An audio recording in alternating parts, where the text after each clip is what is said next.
नमस्कार, स्वागत है आपका हमारे इस खास कार्यक्रम में। मैं हूं आपके साथ अनाया शर्मा। शुरुआत करेंगे खबरों की, उससे पहले आपको सीधा लिए चलते हैं ग्रेटर नोएडा, जहां पर मुख्यमंत्री योगी आज अपने दौरे पर हैं और बेनेट यूनिवर्सिटी का 5वां दीक्षांत समारोह है, जिसके उपरांत आज मुख्यमंत्री मौजूद है और समारोह में मुख्यमंत्री योगी ने शिरकत की है और क्या कुछ उन्होंने जनसंवाद को संबोधित करते हुए कहा है, आपको भी सुनाते हैं।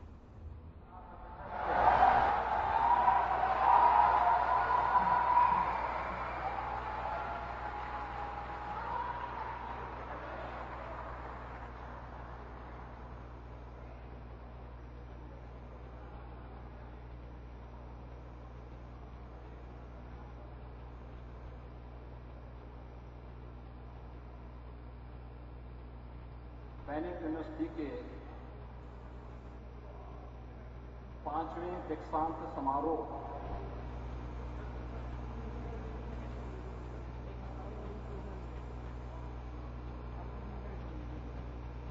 में कुलाधिपति के रूप में उपस्थित बेनेट यूनिवर्सिटी के कुलाधिपति और एमडी टाइम्स ग्रुप सम्मानित श्री विनीत जैन जी,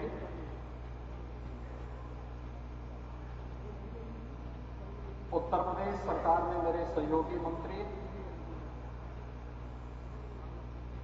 उच्च शिक्षा, विज्ञान और प्रौद्योगिकी, इलेक्ट्रॉनिक्स एवं सूचना विभाग से जुड़े हुए मंत्री श्री योगेंद्र उपाध्याय जी, प्रदेश सरकार में राज्य मंत्री के रूप में अपनी सेवाएं प्रदान कर रहे हैं श्री ब्रजेश सिंह जी,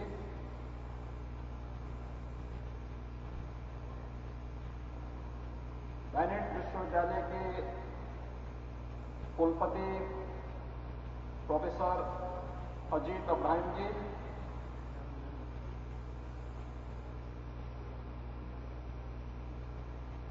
जिरोधा के सह संस्थापक श्री निखिल कामत जी, बेनेट यूनिवर्सिटी के सभी फैकल्टी मेंबर्स,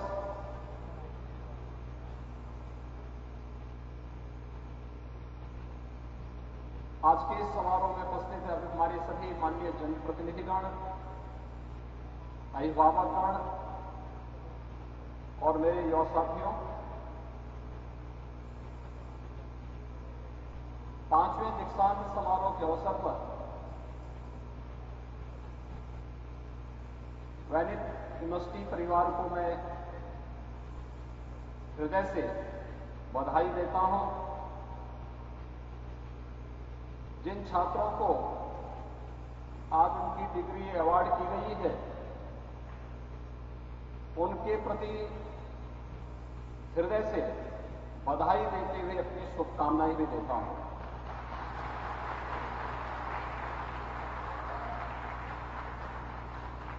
विशेष रूप से एक छात्र के रूप में और बाद में समाज के लिए रोल मॉडल के रूप में अपने आप को प्रस्तुत करने और आज बेनेट यूनिवर्सिटी के द्वारा उन्हें मानद उपाधि से सम्मानित किया गया है, श्री निखिल कामत का मैं हृदय से अभिनंदन भी करता हूं। मित्रों, हम सब जानते हैं कि आज के हमारे विश्वविद्यालयों के दीक्षांत समारोह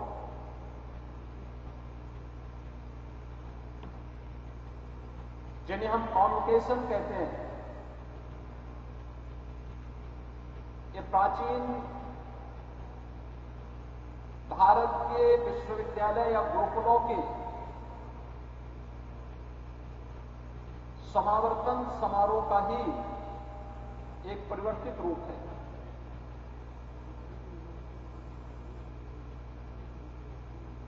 विश्वविद्यालय के कुलाधिपति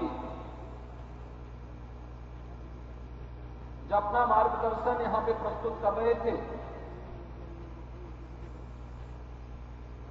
तो उन्होंने भारत की प्राचीन परंपरा के साथ साथ भारत को विश्व गुरु के रूप में स्थापित करने की बात कही। और ऐसा नहीं कि भारत विश्व गुरु के रूप में न रहा हो। प्राचीन काल के वे विश्वविद्यालय, चाहे नालंदा का विश्वविद्यालय रहा हो, तक्षशिला का विश्वविद्यालय रहा हो, विक्रमशिला के विश्वविद्यालय रहे हो, उत्तर में काशी, दक्षिण में कांची, मध्य में अवंतिकापुरी, पूरब में अगर हम देखें तो नवद्वीप, जैसे अनेक ऐसे प्राचीन विश्वविद्यालय या शिक्षा के केंद्र थे जो न केवल अपने बेहतर भारत की बल्कि दुनिया के स्नातकों को न केवल शिक्षा और ज्ञानार्जन के, बल्कि उस कालखंड की दृष्टि से हम देखें और आज के परिप्रेक्ष्य में हम सोचें तो इनोवेशन, रिसर्च एंड डेवलपमेंट के सबसे बेहतरीन केंद्र माने जाते हैं। और उस समय के समावर्तन समारोह का जो मुख्य मंत्र होता था वह होता था, जिसे हमारा तैत्तिरीय उपनिषद में इन शब्दों में व्यक्त किया है, जिसका मैं यहां पे अभी आपके सामने, जिसे मैं यहां पे प्रस्तुत करूंगा और आपकी फिर उन पंक्तियों के बारे में जब आप एक बार मनन करेंगे तो आपको एहसास होगा कि किस गौरवशाली विरासत के आप हिस्से रहे हैं। तैत्तिरीय उपनिषद इसके बारे में कहता है, जो अपनी डिग्री प्राप्त करने के पहले भारत के हर उस स्नातक से अपेक्षा की जाती थी कि उसे किस प्रकार का अपना आचरण बनाना है। तो अपेक्षा होती थी सत्यम वद, धर्मम चर, स्वाध्यायान्नाम प्रमद, सत्यान प्रमितव्यम, भ्रमान प्रमितव्यम, कुशलान प्रमितव्यम, भूत्वे न प्रमितव्यम, स्वाध्यायान्नाम प्रवचनाभ्याम न प्रमितव्यम, देवपितृकार्याभ्याम न प्रमितव्यम, मातृ देवो भव, पितृ देवो भव, आचार्य देवो भव, अतिथि देवो भव, यान वंथानि कर्माणि तानि श्रेष्ठव्यानि, यानी सत्य बोलना, धर्म का आचरण करना, स्वाध्याय में प्रमाद न करना यानी कोई आलस्य न करना, सत्य से न हटना, सत्य के मार्ग से न हटना, धर्म के मार्ग से न हटना, कुशल कार्य में किसी भी प्रकार के आलस्य यानी प्रमाद से बचना, महान बनने के अवसर से न चूकना, पठन पाठन के कर्तव्य में कभी भी आलस्य न करना, देवता यानी देव और पितरों के कार्यों से भी आलस्य न करना, यानी जो हमारे यज्ञ श्राद्ध आदि के कार्यक्रम होते हैं या जो हमारे अलग अलग क्षेत्र के कर्तव्य हैं उनसे किसी भी प्रकार से प्रमाद न करना, माता को, पिता को, अपने गुरुजनों को और अपने किसी भी उस अतिथि को देवता के स्वरूप सम्मान देना और अन्यान्य दोष रहित कार्यों को करना, यह हर डिग्री प्राप्त करने वाले हर स्नातक से एक अपेक्षा भारत की ऋषि परंपरा यानी भारत की परंपरा यह अपेक्षा रखती थी। और जब इस प्रकार के स्नातक हम देते थे तो भारत दुनिया की एक बड़ी ताकत के रूप में, विश्व गुरु के रूप में स्थापित था। जब हम इनमें से बहुत सारी बातों की बात कर रहे हैं, जैसे धर्म की हम बात करते हैं, आज हम सामान्य जीवन में जिसे धर्म कहते हैं वो वास्तव में धर्म नहीं, उसका एक पार्ट हो सकता है। धर्म एक विस्तृत व्यवस्था है। उपासना विधि को आप धर्म नहीं मान सकते। आपका व्यक्तिगत कार्य है। एक व्यापक अवधारणा है धर्म। जो व्यक्ति यानी जो हमें हमारे कर्तव्यों के प्रति, नैतिक मूल्यों के प्रति और सदाचार के मार्ग का अनुसरण करने की प्रेरणा देता है, जिस पर व्यक्ति और समाज का जीवन टिका हुआ है, वह व्यापक अवधारणा वास्तव में वही धर्म है। पूजा पद्धति किसी की आस्था का विषय हो सकता है, तो उसका व्यक्तिगत कार्य है।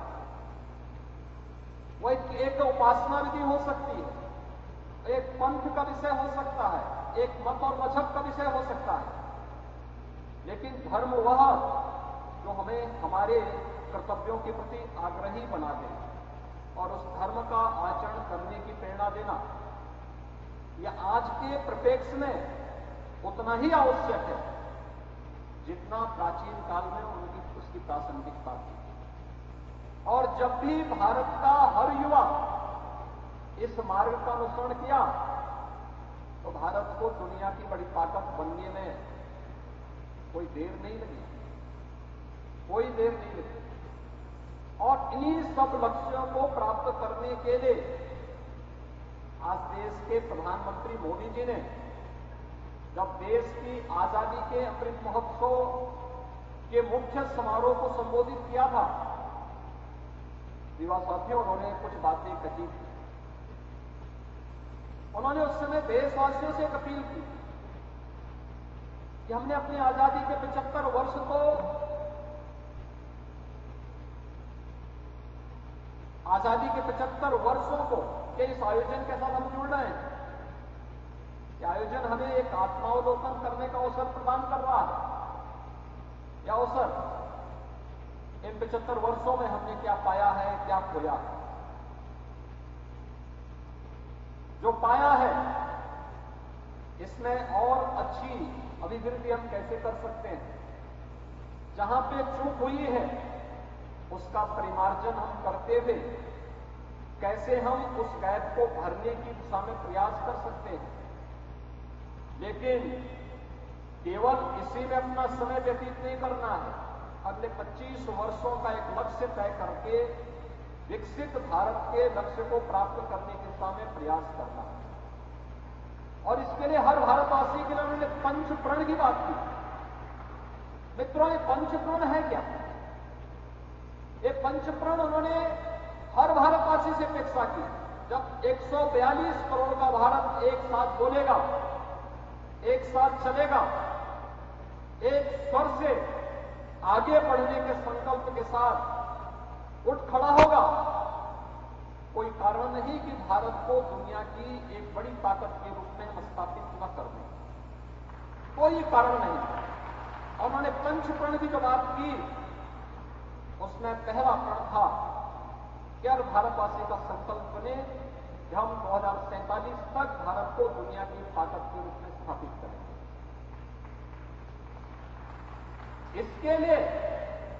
इसके लिए उन्होंने कहा कि दूसरा संकल्प था गुलामी की मानसिकता से दूर होंगे, लेकिन साथ साथ अपनी विरासत पर गौरव की अनुभूति करेंगे। चौथा संकल्प था कि आपस में एकता और एकात्मता की बात करेंगे। और पांचवा प्रण है नागरिक कर्तव्य। एक छात्र अपने छात्र के धर्म का निर्वहन करे, एक अभिभावक अपने अभिभावक के धर्म का निर्वहन करे, एक शिक्षक अपने शिक्षक धर्म का निर्वहन करे, एक सुरक्षाकर्मी अपनी सुरक्षा धर्म का निर्वहन करे। जीवन के जिस क्षेत्र में जो व्यक्ति कार्य कर रहा है उस क्षेत्र के लिए अपने कर्तव्यों का ईमानदारी पूर्वक निर्वहन करे। तो ये पंचप्रण भारत को दुनिया की सबसे बड़ी ताकत के रूप में स्थापित करने की दिशा में अग्रसर कर देगा और 2047 होते होते भारत दुनिया की सबसे बड़ी ताकत बनेगा, इसमें कोई संदेह नहीं होना चाहिए।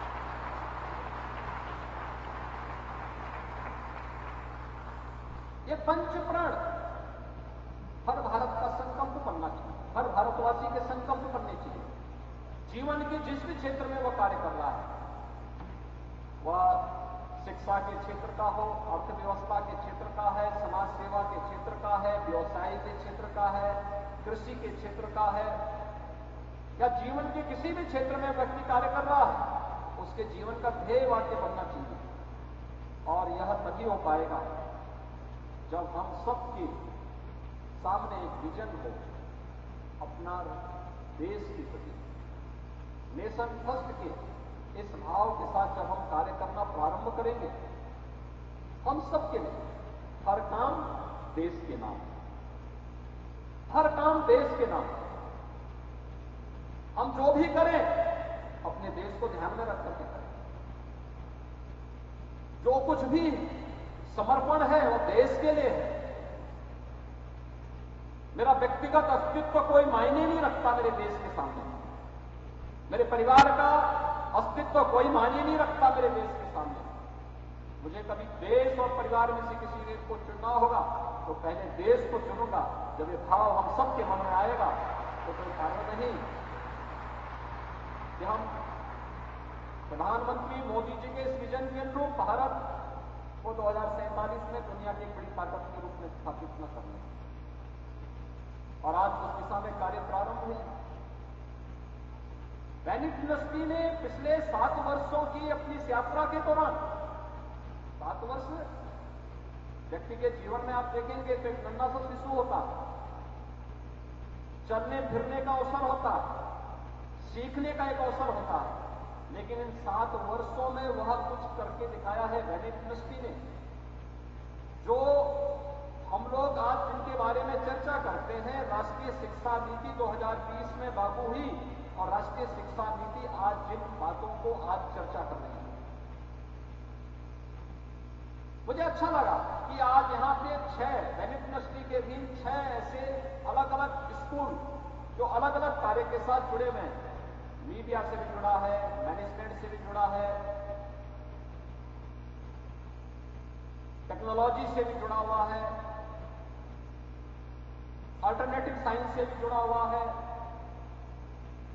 अलग अलग कार्यक्रमों को लेकर के अलग अलग प्रकार की एक वर्ल्ड क्लास यूनिवर्सिटी के रूप में स्थापित करने के लक्ष्य के साथ हम आगे बढ़े। लेकिन सबसे बड़ी बात यह है, मैं कहीं जाता हूं तो अपने विश्वविद्यालयों से एक बात कहता हूं, अपने उच्च शिक्षण संस्थानों से एक बात जरूर कहता हूं कि भाई आप जो विश्वविद्यालय चला रहे हैं किसके लिए चलाना चाहते हैं? क्या है आपका विजन? केवल डिग्री बांटना या इससे इतर भी कुछ करना चाहते हैं?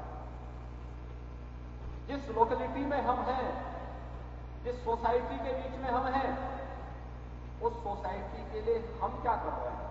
और मुझे प्रसन्नता है कि वैनिक यूनिवर्सिटी ने इसमें पहले ही काम करना शुरू किया कि नहीं, जिस सोसाइटी के बीच में है उस सोसाइटी के प्रति भी हमारा कोई दायित्व है।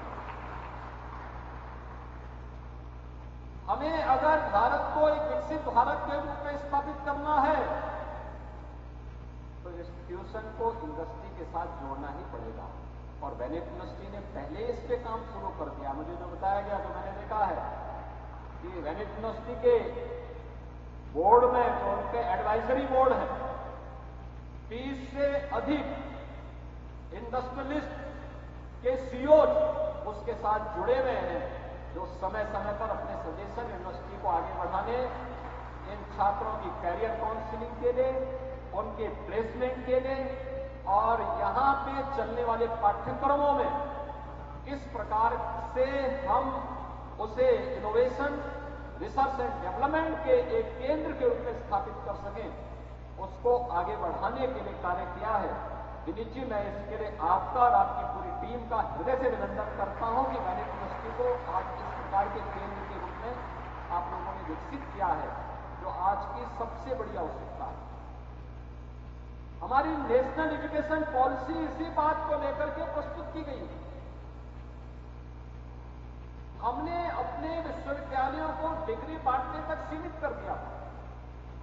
परिणाम क्या था? जब हमारा डिग्रीधारी युवा बाहर निकलता था, वो एक ऐसे चौराहे पर खड़ा हो जाता था कि वह पता ही नहीं था कि उसकी मंजिल कहां है। लक्ष्य तय हो और एक बार जाने का राह बता दिया गया है, तो हर मंजिल तक राह जरूर पहुंचती है, बशर्ते राह सही हो। और वही राह दिखाने का काम हमारे शिक्षण संस्थानों को करना है, यही कार्य करना है। और मुझे प्रसन्नता है कि आज देश के अंदर वर्ल्ड क्लास यूनिवर्सिटी बनने के लिए निजी क्षेत्र में जो प्रतिस्पर्धा प्रारंभ की है, तो ये सभी प्रकार के इंस्टीट्यूशन जब एक बार मिलकर के एक स्वस्थ प्रतिस्पर्धा को आगे बढ़ाएंगे, कोई कारण नहीं कि भारत फिर से शिक्षा के क्षेत्र में, साइंस एंड टेक्नोलॉजी के क्षेत्र में, इनोवेशन, रिसर्च एंड डेवलपमेंट के क्षेत्र में फिर से दुनिया के सामने विश्व गुरु के रूप में स्थापित न हो जाए, इसमें कोई संदेह नहीं होना चाहिए। भारतीय प्रतिभा ऊर्जा से भरपूर है।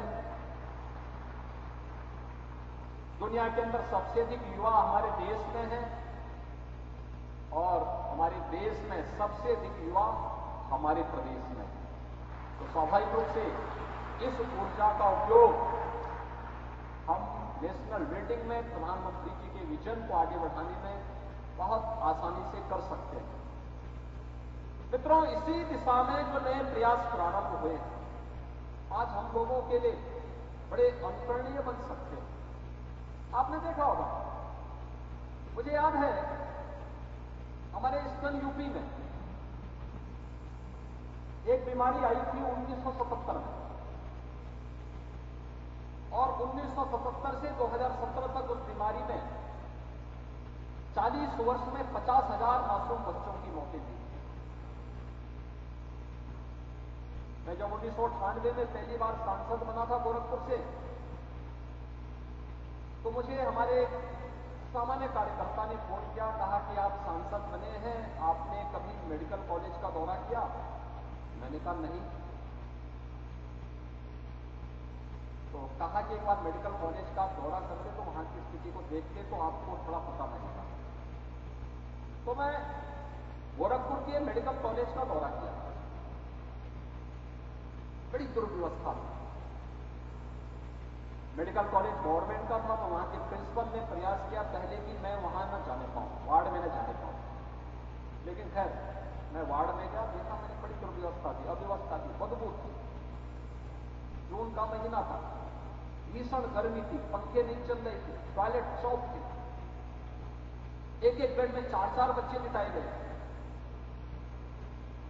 मैं वहां से निकला, प्रिंसिपल तब तक मेडिकल कॉलेज से अपने घर जा चुके थे।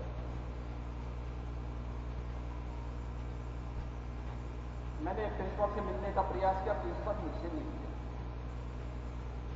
खैर मैंने तत्कालीन राज्य सरकार से फोन से बातचीत की, एक पत्र भी लिखा, कुछ समाधान हुए, कुछ समाधान, कुछ समस्याएं बनी रही। संसद में मैंने मुद्दे को उठाने का प्रयास किया, मुझे नहीं मौका मिला, कहा गया कि नहीं तो स्टेट सब्जेक्ट है।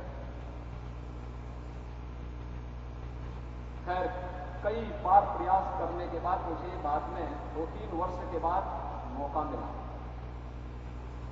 संसद में अपनी बात को रखने का। लेकिन मुझे आश्चर्य होता था कि कुछ भी उस बीमारी के लिए स्थानीय स्तर पर, राज्य स्तर पर, सेंट्रल गवर्नमेंट के स्तर पर उस समय जो एक जागरूकता होनी चाहिए, एक संवेदना होनी चाहिए, ये देखने को नहीं मिल रही। और उस दौरान मैं इस बात को लेकर के हम लोग लड़ते रहते थे, हर एक कार्य को लेकर के संसद चलता था तो मैं इस मुद्दे को जरूर किसी न किसी डिबेट में उसको शामिल करवाता था, क्योंकि हमेशा 1200-1500 बच्चों की वहां मौत होती थी जुलाई से लेकर के नवंबर के बीच में। मध्य जून के बाद से पेशेंट आने प्रारंभ हो जाते थे और नवंबर तक का माह वहां ऐसा मानक बड़े भय और दहशत में लोग जीते थे, पता नहीं कौन से बच्चे इसकी चपेट में आ गए। वैक्सीन जापान में इंसेफ्लाइटिस की 1905 में बन गई थी और मित्रों गोरखपुर में इस वैक्सीन को आने में 100 साल लगे। 2000